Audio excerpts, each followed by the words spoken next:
저도 인사하고 싶어요. 장난합니까? 에이, 참 그렇게 하시면 어떻게 해요? 보입니까? 그 장난이 보여요? 국회의원은 이 자리에 와서 우리 안에서 벌어지는 이 일에 대해서 이러고 싶겠습니까? 아니 국민의힘이 정회를 요청해서 국회의장이 정회를 받아줬습니다. 그 정의 그러고 어떤 겁니까? 아니 그래서 의사 진행이 어렵기 때문에 국회의장이 판단해서 정회 요청을 받아줬어요. 그리고 15분 했는데 30분 하셔가지고 그것도 기다려줬어요. 그리고 또 이번엔 더불어민주당이 이렇게 그동안 법안 낸 것이 제의 돼가지고 와서 다 부결이 되니까 항의 표현하겠다고 해서 15분 대기했습니다. 그걸 그렇게 하고 있는데 자, 뭐 좋으실 대로 하세요.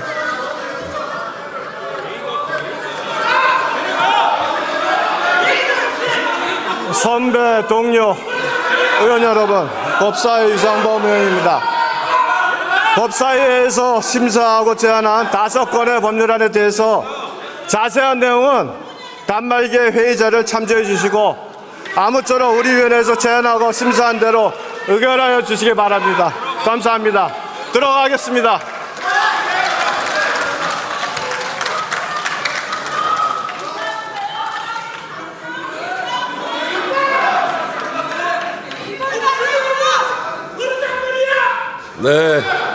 네, 조용히 하시죠. 조용히 하시죠. 국회는 국민의 대표기관입니다. 그래서 국회에서 의사 진행도 정말 공정하게 잘 해나가야 되겠습니다만 또 한편으로는 국민들이 다 보는 속에서 이 진행하는 거기 때문에 서로 예의를 잘 갖추면서 하는 게 꼭 필요합니다. 이렇게 갈등이 커지고 갈등을 아무런 통제도 받지 않고 국회의장의 진행에 대해서 이렇게 마구잡이로 항의하고 하는 것은 국민들에게 참 좋지 않습니다. 그런 점에서 우리가 갈등 있는 것은 갈등이 있는 대로 합니다만 국회에서는 최대한 갈등을 최소화시키기 위해서 서로 노력해야 되는데 그런 모습이 너무 없어서 참으로 안타깝다는 말씀 드리고 국회의장에 대한 인사는 국민의 대표기관에 대한 존중의 표현 그거는 하시는 게 본인의 인격에도 도움이 됩니다. 먼저 형사소송법 일부 개정 법률안을 의결하도록 하겠습니다. 투표해 주시기 바랍니다.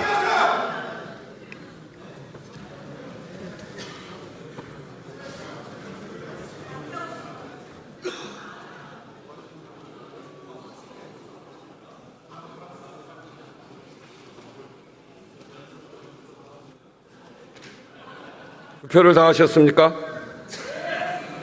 그러면 투표를 마치겠습니다.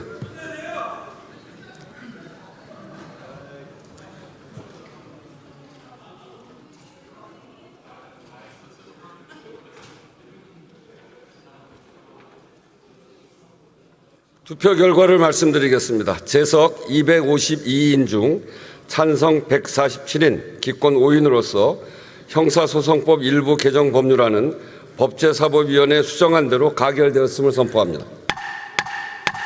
다음은 공탁법 일부 개정 법률안을 의결하도록 하겠습니다. 투표해 주시기 바랍니다.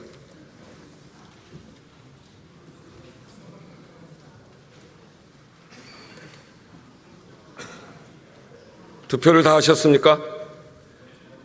그러면 투표를 마치겠습니다.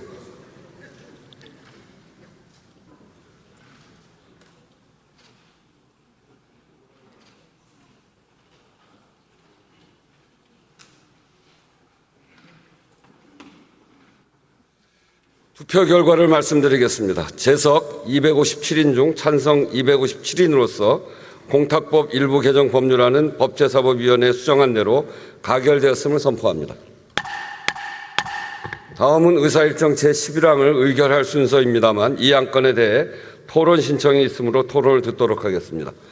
윤정호 의원 나오셔서 토론해 주시기 바랍니다.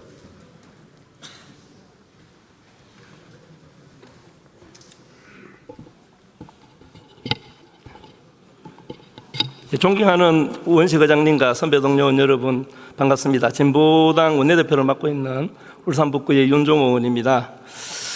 법원개혁에 대한 국민의 열망, 이를 실현하기 위한 사회적 합의를 무너뜨리는 법원조직법 개정안을 반대합니다. 평범한 국민들과 함께 생활하며 다양한 사회적 경험을 가진 인재를 법관으로 임용해 사법 신뢰를 회복하자는 것이 법조 일원화입니다. 시험 문제 잘 푸는 엘리트들의 폐쇄적 카르텔이라는 비판을 받고 있는 법원을 개혁하기 위한 중요한 방안 중 하나입니다.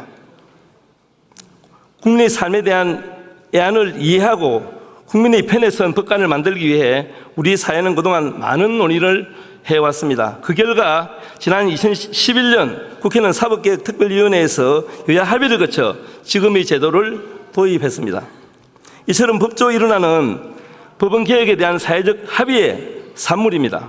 하지만 22대 국회 법제사법위원회는 이러한 사회적 합의를 한순간에 무너뜨렸습니다.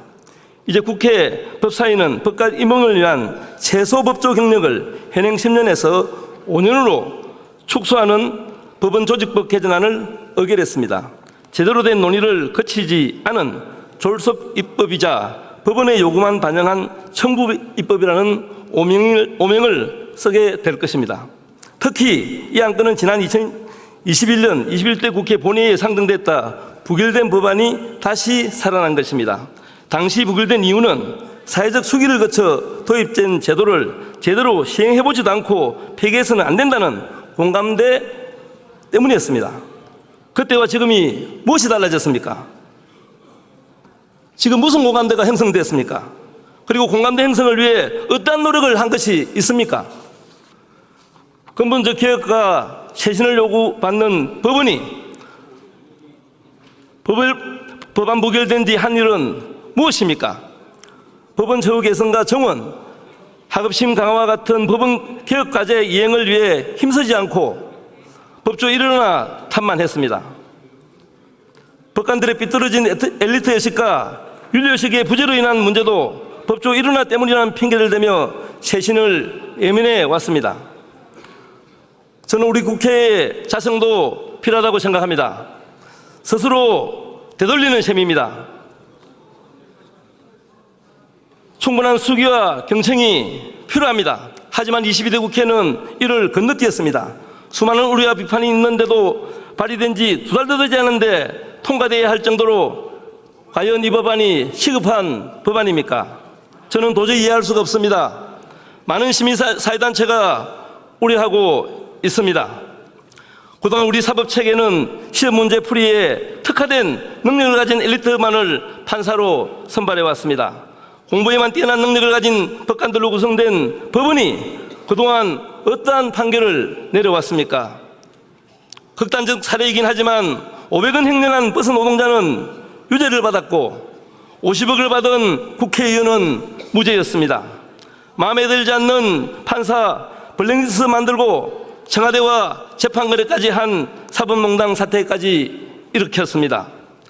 이번 법원조직법 개정안 통과는 소수 엘리트와 기득권 세력에 대한 편향된 법원개혁을 위한 치열한 노력을 무력화시키는 심각한 태행이라고 생각합니다.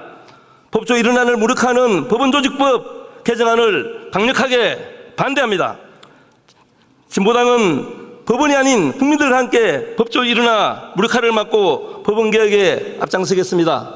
네, 감사합니다.